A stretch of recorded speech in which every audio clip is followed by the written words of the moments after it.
भारत माता की, भारत माता की, भारत माता की,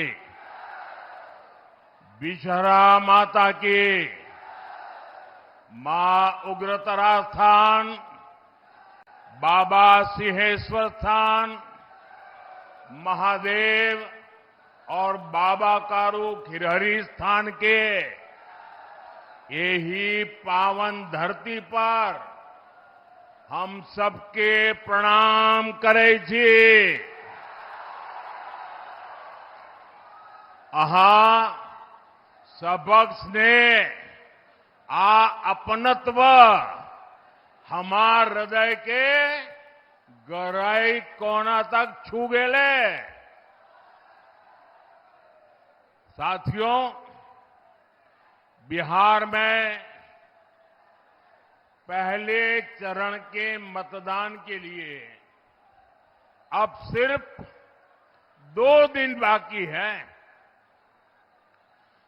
6 नवंबर की सुबह सहरसा और मधेपुरा वोट डालेगा।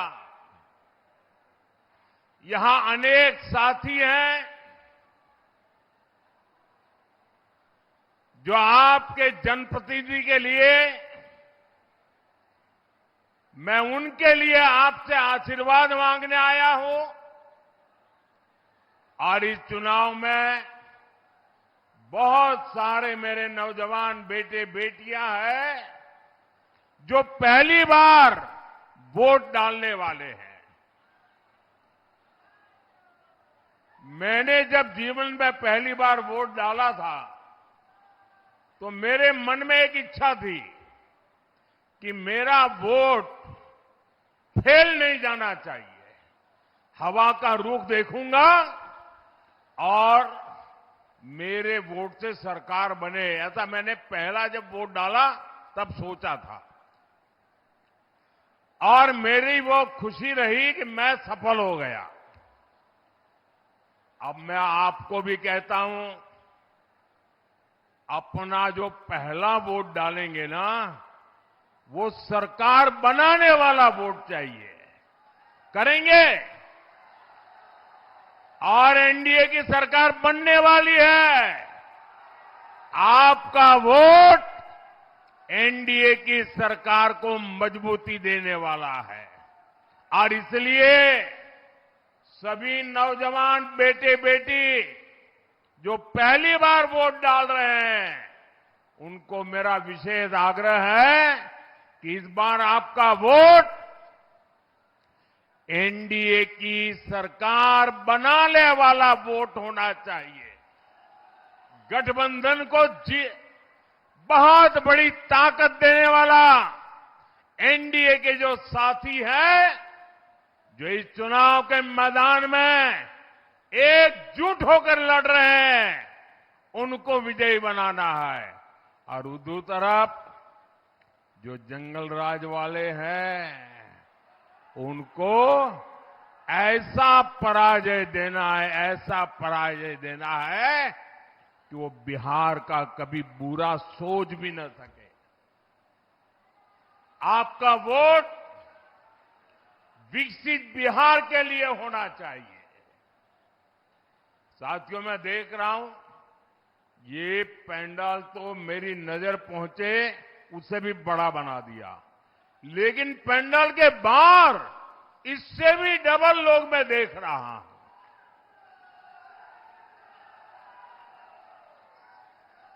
साथियों, ये दृश्य ये साफ साफ दिखा रहा है कि एनडीए की सरकार फिर एक बार बनने जा रही है।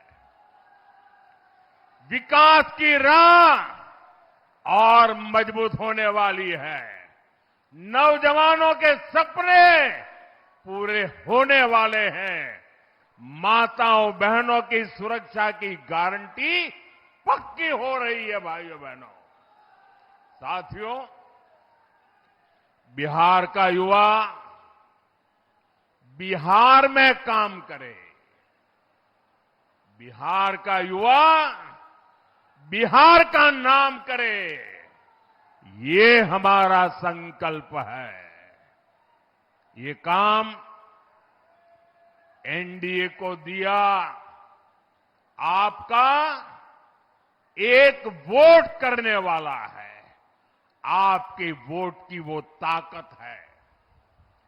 कोसी और मिथिला के मेरे भाइयों बहनों, बीते वर्षों में बिहार विकास की रफ्तार पकड़ चुका है। अब विकास की इस रफ्तार को हमें मिलकर और तेज करना है। इसलिए फिर एक बार एनडीए सरकार, फिर एक बार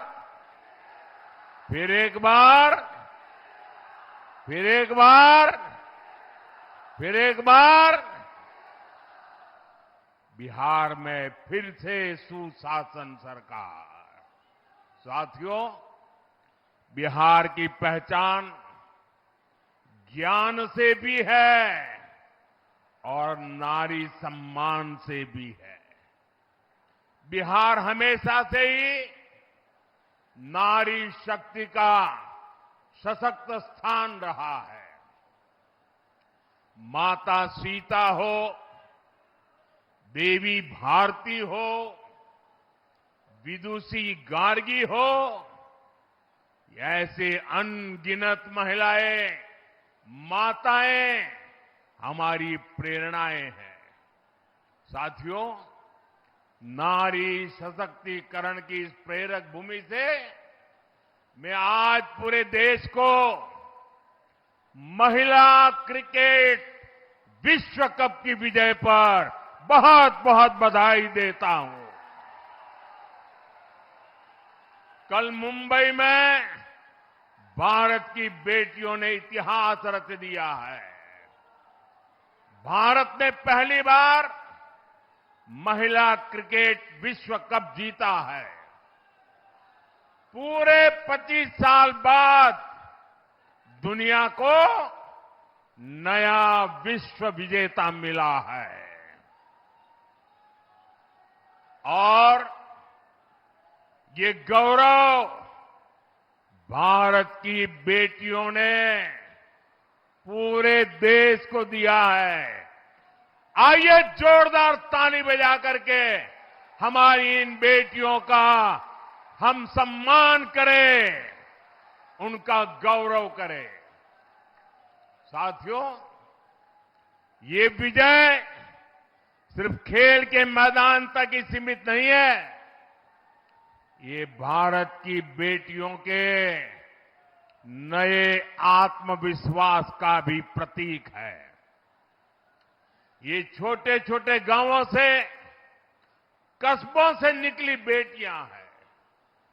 ये हमारे किसान, मेहनत मजदूरी करने वालों, निम्न मध्यम वर्गीय परिवार की बेटियां हैं। इन पर मुझे गर्व है, पूरे देश को गर्व है। मैं इस चैंपियन बेटियों के माता पिता को भी बहुत बहुत बधाई देता हूं। साथियों, जब बेटियों को उचित अवसर मिलते हैं, प्रोत्साहन मिलता है, तब जाकर के ऐसे परिणाम आते हैं। नारी शक्ति को ज्यादा से ज्यादा अवसर देना, उनके सामने से हर बाधा को दूर करना, बीते 10-11 वर्षों में एनडीए सरकार इसी लक्ष्य को लेकर आगे बढ़ रही है। आज आप देखिए, हमारी बेटियां हर मोर्चे, हर मैदान में नई बुलंदियां छू रही है। आज हमारी बेटियां फाइटर जेट उड़ा रही है, सीमा पर युद्ध पोत पर देश की रक्षा कर रही है, क्योंकि हमने सेनाओं में बेटियों के लिए नए अवसर बनाए। हमने सैनिक स्कूलों के डिफेंस एकेडमी में बेटियों के लिए दाखिले शुरू किए। हमारे देश की वुमेन साइंटिस्ट आज चंद्रयान, गगनयान जैसे बड़े अंतरिक्ष अभियानों में बहुत बड़ी भूमिका निभा रहे हैं। आज देश में 1,80,000 से ज्यादा रजिस्टर्ड स्टार्टअप्स हैं। इनमें से 87,000 स्टार्टअप में कम से कम एक महिला डायरेक्टर है या पार्टनर है। आज हमारे गांव की बेटी ड्रोन पायलट बनकर खेती में ड्रोन क्रांति का नेतृत्व कर रही है। डिजिटल बैंकिंग की क्रांति हो या फिर बीमा क्रांति, हमारी बेटियां देश को रास्ता दिखा रही है। जो कभी बेटी बचाओ बेटी पढ़ाओ अभियान का मजाक उड़ाते थे, आज वो भी सोच रहे होंगे कि उन्होंने देश की बेटियों को कितना अपमान किया है। साथियों, नारी का सम्मान बढ़ाना, नारी की गरिमा की रक्षा, उनके जीवन की मुश्किलें कम करना, उन्हें रोजगार, स्वरोजगार के अवसर उपलब्ध कराना हमारी सरकार की सर्वोच्च प्राथमिकता रही है। करोड़ों शौचालय बनाकर, करोड़ों घरों में नल से जल पहुंचाकर, उज्ज्वला का गैस कनेक्शन देकर, आयुष्मान भारत के तहत 5 लाख रुपए तक के मुफ्त इलाज की सुविधा देकर, गर्भवती महिलाओं के खाते में सीधे पैसे भेजकर, गर्भवती महिलाओं की छुट्टी बढ़ाकर हमारी सरकार ने महिलाओं की अनेक चिंताओं, अनेक मुसीबतों को कम करने का काम किया है। साथियों, हमारे यहां महिलाओं के नाम पर पहले कोई संपत्ति भी नहीं हुआ करती थी। हमारी सरकार ने 4 करोड़ पीएम आवास बनाए तो पक्का किया कि ज्यादातर घर महिलाओं के नाम हो। आज मुद्रा लोन के तहत जो लाखों करोड़ रुपए दिए जा रहे हैं, उसमें से करीब 70% लोन हमारी बेटियों ने ही लिया है। बिहार के जीविका दीदी अभियान की भी आज देश में चर्चा होती है। साथियों, नारी सशक्तिकरण के हमारे अभियान को बिहार में मुख्यमंत्री महिला रोजगार योजना से भी बहुत लाभ बल मिला है। इस योजना को लेकर बिहार की बहनों में बहुत उत्साह दिख रहा है। बिहार की करीब 1,40,00,000 बहनों के खाते में 10-10 हजार रुपये पहुंच चुके हैं। एनडीए ने घोषणा की है कि फिर सरकार बनने के बाद इस योजना का और विस्तार किया जाएगा। लेकिन मैं बिहार की हर बहन बेटी से भी कहूंगा, सतर्क रहिए। ये जंगल राज वाले आपको दी जा रही ऐसी हर मदद को रोकना चाहते हैं। साथियों, आरजेडी हो या कांग्रेस, इनका विकास से दूर दूर तक का कोई नाता नहीं है। एनडीए की पहचान विकास से है और आरजेडी कांग्रेस की पहचान विनाश से है। मैं सहरसा की जनता के सामने 2 उदाहरण देता हूं। साथियों, कोसी महासेतु रेल पुल का शिलान्यास साल 2003 में पूर्व प्रधानमंत्री अटल बिहारी वाजपेयी जी ने किया था, 2003 में। लेकिन इसके बाद 2004 में आरजेडी के समर्थन वाली दिल्ली में मनमोहन सिंह जी की कांग्रेस की सरकार बन गई और उसके बाद यहां 2005 में नीतीश जी के नेतृत्व में सरकार बनी। बिहार के लोगों ने हर गली मोहल्ले से, हर बूथ में से आरजेडी को साफ कर दिया। आरजेडी को रिजेक्ट कर दिया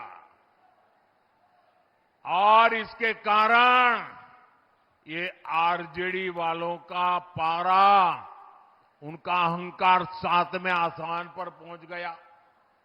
वो बिहार के लोगों पे इतना गुस्सा किए कि बिहार को बर्बाद करने पर तुल गए। अब दिल्ली में उनकी सरकार थी, दिल्ली की सरकार उनके समर्थन से चल रही थी, इसलिए इन्होंने दिल्ली सरकार में बैठ करके मनमोहन सिंह जी और सोनिया जी की बगल में बैठ करके बिहार का बदला लेना शुरू किया।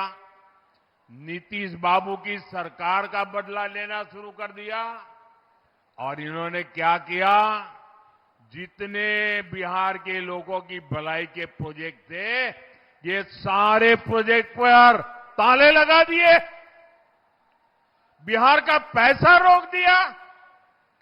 कांग्रेस आरजेडी ने कोसी महासेतु को लटका दिया। इन्होंने आपका बदला लिया, आपको बर्बाद करने का रास्ता लिया। उनकी उस पाप की सजा देने का अवसर आया है। साथियों, 2014 में आपने मुझे दिल्ली में बैठ करके देश की सेवा करने का मौका दिया। आपके आशीर्वाद से मुझे वो मौका मिला।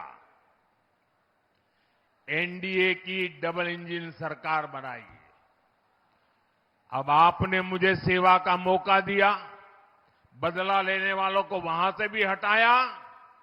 मैंने नए सिरे से इसकी फाइल मंगाई, नई तेजी से काम शुरू किया, कोसी महासेतु के लिए पैसे दिए, काम शुरू हुआ और आखिरकार साल 2020 में एनडीए सरकार ने बिहार को ये पुल बना करके सौंपा।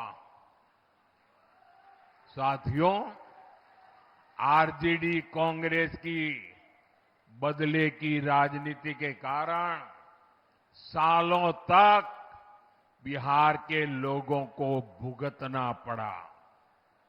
एक समय था जब कोसी मिथिलांचल के बहुत बड़े हिस्से के लोगों को 300 किलोमीटर का सफर करके इस पार से उस पार जाना पड़ता था।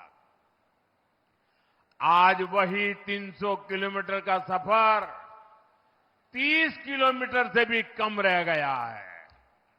हुआ है कि नहीं हुआ है भाई?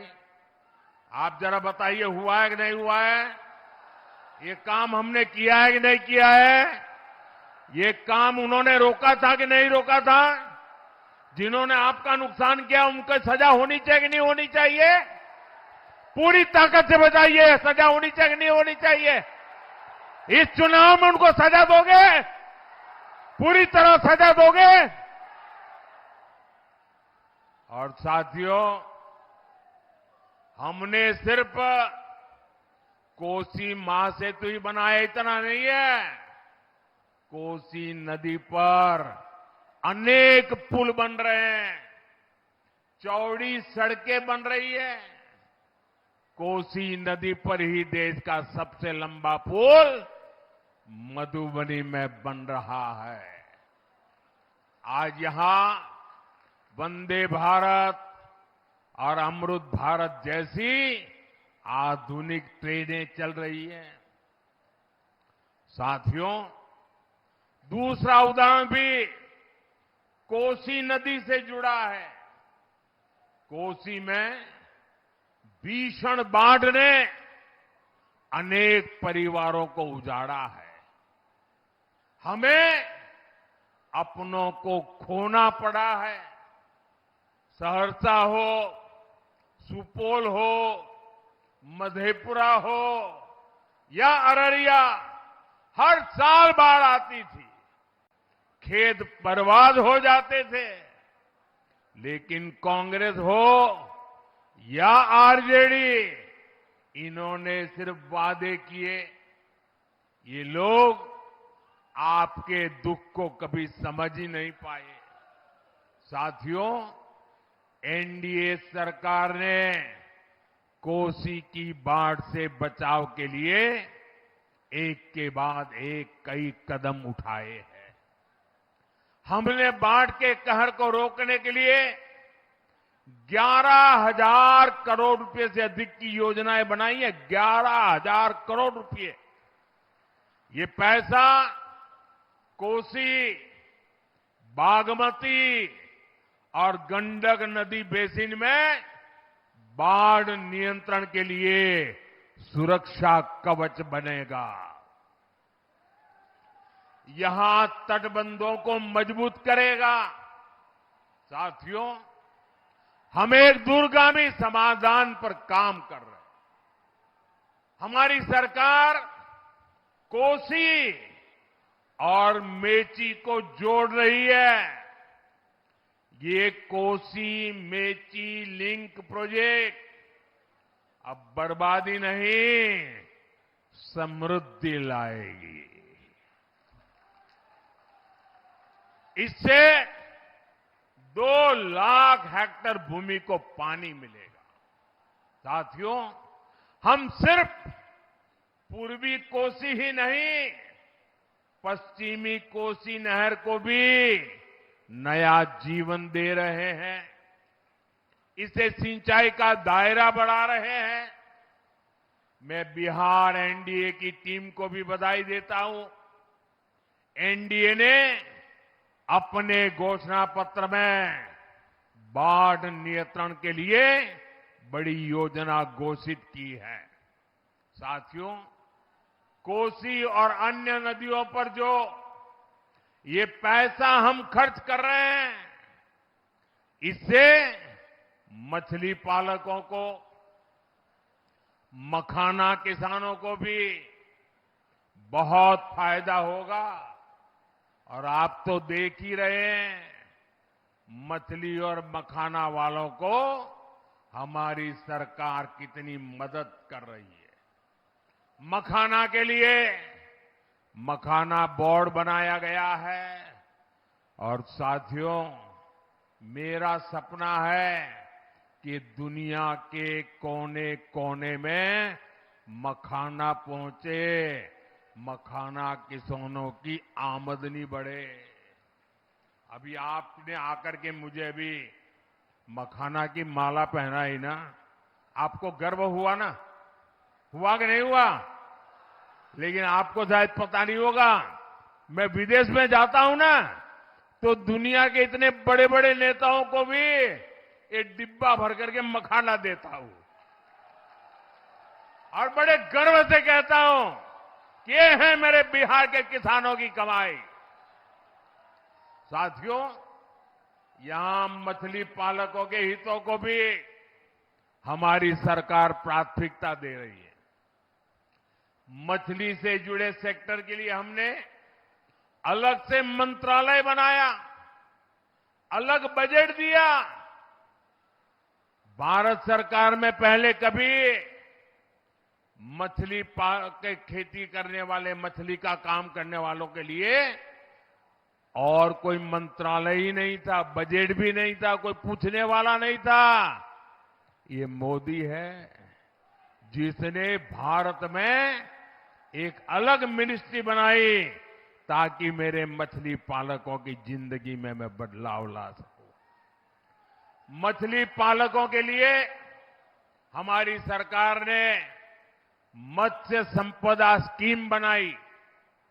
कभी बिहार दूसरे राज्यों से मछली मंगाता था, आज बिहार दूसरे राज्यों को मछली भेजता है, मछली बेचता है। अब एनडीए ने अपने घोषणा पत्र में जुब्बा सहनी जी के नाम पर मछली पालकों के लिए नई योजना का ऐलान किया है। एनडीए की सरकार फिर से बनेगी मछली पालक साथियों को 9,000 रुपए की अतिरिक्त मदद भी दी जाएगी। भाई और बहनों, आरजेडी और कांग्रेस को विकास की भाषा समझ ही नहीं आती है। आरजेडी और कांग्रेस की डिक्शनरी में क्या शब्द है, क्या भावनाएं भरी पड़ी है, क्या आदतें जुड़ी हुई है। आरजेडी और कांग्रेस, इनकी डिक्शनरी में कट्टा, क्रूरता, कटुता, कुसंस्कार, कुशासन और करप्शन ऐसे ही शब्द भरे पड़े हैं। जंगल राज की पाठशाला में इन्होंने बस यही सीखा है। युवा साथियों, आपके माता पिता ने वो दौर देखा है जब हमारे रक्षक भी सुरक्षित नहीं थे। खुद पुलिस वालों की जान संकट में रहती थी। माताओं बहनों, दलित, महादलित, पिछड़ों, अति पिछड़ों के साथ तो क्या क्या नहीं होता था। मैं आपको यहीं सहरसा की ही घटना याद दिलाता हूं। हमारे सहरसा के बहादुर डीएसपी सत्यपाल सिंह जी जंगल राज वालों को ठीक कर रहे थे, उन पर नकेल कस रहे थे। ये बात पटना में बैठे आरजेडी के आकाओं को, जंगल राज वालों को पसंद नहीं आई। इसकी कीमत उनको अपनी जान देकर चुकानी पड़ी। इतना ही नहीं, जिन अपराधियों ने ईमानदार डीएसपी की हत्या की, ऐसे गुनहगारों को खुला छोड़ दिया गया। साथियों, आजकल जब हम शानदार सड़कों, पुलों, रेलवे और एयरपोर्ट की बात करते हैं, तो जंगल राज वालों को ये जरा भी अच्छा नहीं लगता है। क्योंकि अपने समय में ये लोग सड़कें नहीं बनाते थे, सड़कें बनाने वालों को मरवा देते थे। इनके लोगों का अगर ठेका नहीं मिलता था तो ये इंजीनियरों को ही उठा लेते थे या रास्ते से हटा देते थे। ये था आरजेडी का जंगल राज। साथियों, जंगल राज में सबकी जान खतरे में रहती थी। हर अफसर, हर ठेकेदार, हर व्यापारी डर में ही जीता था। इसी का नतीजा था कि यहां विकास रुक गया था, वहां अपराध और अपहरण की मंडियां लग गई। साथियों, नीतीश जी की सरकार ने जंगल राज को हटाकर बिहार को सुशासन में बदला। आज डबल इंजन सरकार कोसी, मिथिलांचल में उद्योगों का विस्तार कर रही है। मधेपुरा रेल फैक्ट्री आज मेक इन इंडिया का गौरव बन रही है। इस रेल फैक्ट्री का उद्घाटन 7 साल पहले हुआ था। हाल में ही यहां से भारतीय रेल को 500वां नंबर 500वां इलेक्ट्रिक लोकोमोटिव अब रेल को मिल चुका है। साथियों, आज ये क्षेत्र इलेक्ट्रिक लोकोमोटिव दे रहा है।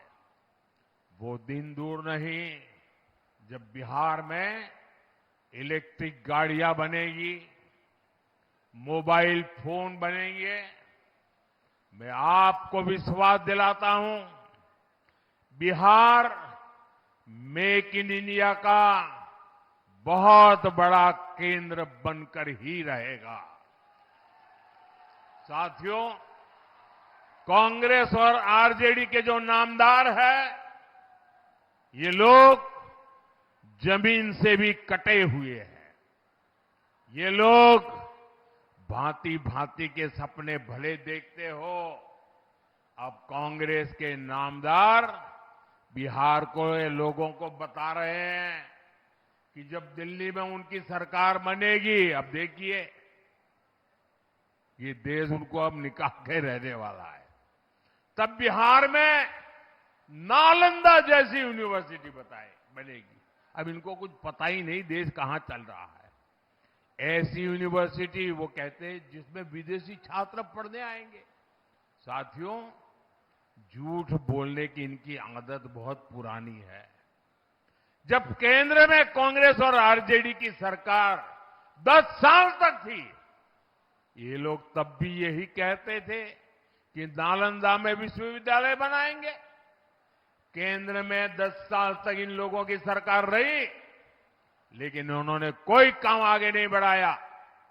ये लोग यूनिवर्सिटी के नाम पर सिर्फ 20 करोड़ रुपए देकर भूल गए। अरे 20 करोड़ रुपए तो गांव में स्कूल नहीं बन पाती है। साथियों, साल 2014 में जब आपने मुझे सेवा करने का अवसर दिया, हमारी सरकार आई, तो हमने नालंदा की गौरव स्थापना का अभियान शुरू किया। पूरे मन से, पूरे परिश्रम से हमने 10 साल में यूनिवर्सिटी को 2000 करोड़ से ज्यादा का बजट दिया।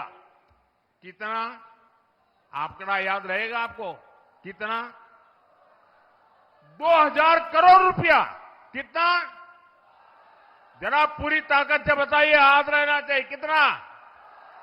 कितना? और उन्होंने कितना दिया था? 20 करोड़। 20 करोड़। कितना दिया था? कितना दिया था? हमने कितना दिया? हमने कितना दिया? अब देखिए, 2000 करोड़ रुपया लगाया। आज हमने नालंदा विश्वविद्यालय का शानदार कैंपस बनाया। और आज मैं गर्व से कहना चाहता हूं, आज नालंदा यूनिवर्सिटी में 21 से ज्यादा देशों के विद्यार्थी वहां पढ़ रहे हैं। जिन लोगों ने बिहार में स्कूल, कॉलेज, यूनिवर्सिटी के कैंपसों में ताले लगा दिए थे, जिनके राज्य में ग्रेजुएशन करने में ही 5 साल 7 लग जाते थे, कुछ लोगों को तो 10-10 साल लग जाते थे, वो आज बिहार के लोगों को शिक्षा पर ज्ञान दे रहे हैं। जिस सहरसा में आदि शंकराचार्य जी और मंडन मिश्र जी का महान शास्त्र हुआ था, वहां से मैं युवाओं को विश्वास दिलाता हूं कि बिहार में शिक्षा का वही गौरव फिर से लौटेगा। साथियों, कांग्रेस हो या आरजेडी, इनको सिर्फ घुसपैठियों से लगाव है। ये लोग घुसपैठियों को बचाने के लिए राजनीतिक यात्राएं करते हैं। ये लोग दुनिया भर में घूमने फिरने जाते हैं। अब मुझे बताइए भैया, क्या बिहार का भविष्य आप तय करेंगे कि घुसपैठिया तय करेगा? आप करेंगे कि नहीं करेंगे? क्या घुसपैठियों को करने देंगे? क्या घुसपैठिया आपकी जिंदगी को बनाएगा? क्या एक घुसपैठिए आपकी संपत्ति पर कब्जा कर रहे हैं, आपके संसाधनों पर अपना हक जमा रहे हैं। कहीं मजदूरी का काम हो, 200 रुपया मजदूरी हो, लेकिन एक घुसपैठिए 100 रुपये में काम करने के लिए तैयार हो जाते हैं, तो फिर यहां के नौजवान को काम कौन देगा भाई? और इसलिए बिहार को बचाना है घुसपैठियों से। घुसपैठियों को निकालना चाहिए कि नहीं निकालना चाहिए? जरा पूरी ताकत से बताइए, घुसपैठिए जाने चाहिए कि नहीं जाने चाहिए? घुसपैठियों को हटाना चाहिए कि नहीं हटाना चाहिए? ये घुसपैठियों को हटाने के लिए हम काम कर रहे हैं। साथियों, ये आरजेडी कांग्रेस वाले दुनिया भर में जाते हैं, पता नहीं कहां कहां जाते हैं। हम तो सोशल मीडिया में पढ़ते हैं तो शर्म आ जाती है कभी। लेकिन इन्हें राम मंदिर की यात्रा का समय नहीं मिलता। अरे मैं इनको कहना चाहता हूं, अरे आपको भगवान राम जी से अगर कोई झगड़ा है, अरे आप वहां जाइए, वहां तो निषाद राम जी का, निषाद राज का भी, निषाद राज का भी मंदिर बना है। वहीं अयोध्या में वाल्मीकि जी का भी मंदिर बना है। वहां अयोध्या में शबरी माता का भी मंदिर बना है। अरे राम जी से आपको तकलीफ हो, अरे कम से कम निषाद राज के चरणों में तो सर झुका के आ जाओ। उसमें तुम्हें क्या शर्म आ रही है? वाल्मीकि जी के माथा टेक करके आ जाओ। अरे शबरी माता के चरणों में जाकर के आ जाओ। नहीं जाएंगे, दुनिया भर में जाएंगे। साथियों, कांग्रेस का शाही परिवार, आरजेडी का शाही परिवार दुनिया भर के त्योहार मनाते हैं और विदेशी त्योहार मनाने में उनको मजा आती है। लेकिन बात जब छठ महापर्व की आती है तो ये लोग क्या कहते हैं? छठ महापर्व हमारे लिए कितना बड़ा गर्व का, अभिमान का अवसर है। ये कहते हैं ये छठ वाले तो ये सब ड्रामा कर रहे। ड्रामा? क्या कह रहे हो तुम? साथियों, कांग्रेस ने छठ महापर्व को जिस प्रकार ड्रामा बताया, उसके पीछे भी एक बहुत गहरा राज है। दरअसल कांग्रेस नहीं चाहती थी कि आरजेडी का नेता मुख्यमंत्री पद का उम्मीदवार बने। पिछले कई महीनों से वो ऐसा माहौल बना रहे थे, लेकिन आरजेडी ने कांग्रेस की कनपट्टी पर कट्टा रखकर मुख्यमंत्री की उम्मीदवारी का वो प्रचार का वो जो हथियार था ना, वो भी चोरी कर लिया। इससे कांग्रेस के लोग बहुत गुस्से में हैं। कांग्रेस की लुटिया तो बिहार में सालों से पहले ही डूब चुकी थी। उनके पास खोने के लिए कुछ नहीं था। अब कांग्रेस के नेताओं ने आरजेडी की लुटिया डुबाने की सुपारी ले ली है। और इनका एक नेता तो बड़े बुद्धिमान होने के नाते दावा करते हुए बयान दे रहा है। वो कहता है अब कांग्रेस को खुद के पैरों पर आगे बढ़ना चाहिए, बाकियों की मदद करना बंद। पब्लिकली कहता है, बाकियों की मदद करने में टाइम खराब मत करो, कहता है खुद आगे बढ़ो। इसका मतलब पक्का है, कांग्रेस वाले इस बार आरजेडी की सफाई करने में लगे हैं। साफ करके रहेंगे, देख लेना आप। साथियों, अपने स्वार्थ के लिए बिहार की, भारत की विरासत का अपमान करने वाले हमारे तीर्थों का विकास नहीं कर सकते। एनडीए सरकार बिहार को धरोहर आधारित पर्यटन का बहुत बड़ा केंद्र बना रही। वो दिन दूर नहीं जब पुनौरा धाम में माता जानकी का भव्य मंदिर बनकर तैयार होगा। यहां सहरसा में भी आस्था के हमारे अनेक स्थल है। यहां संत कारू खिरहरी जी ने अपनी शिव भक्ति और गाय के प्रति समर्पण के कारण दिव्यता प्राप्त की थी। ये मानवीय मूल्य देश के कोने कोने तक पहुंचे, इसके लिए एनडीए सरकार हर प्रयास कर रही है। साथियों, अब मतदान की तारीख आ ही गई है। मैं दूसरे राज्यों से यहां अपने गांव में दिवाली और छठ पर्व मनाने जो साथी आए हैं, उनको मैं खास कहना चाहता हूं, आप आए ही हैं और अगर आपका वोट आपका यहां पर है तो वोट दिए बिना वापस मत जाना।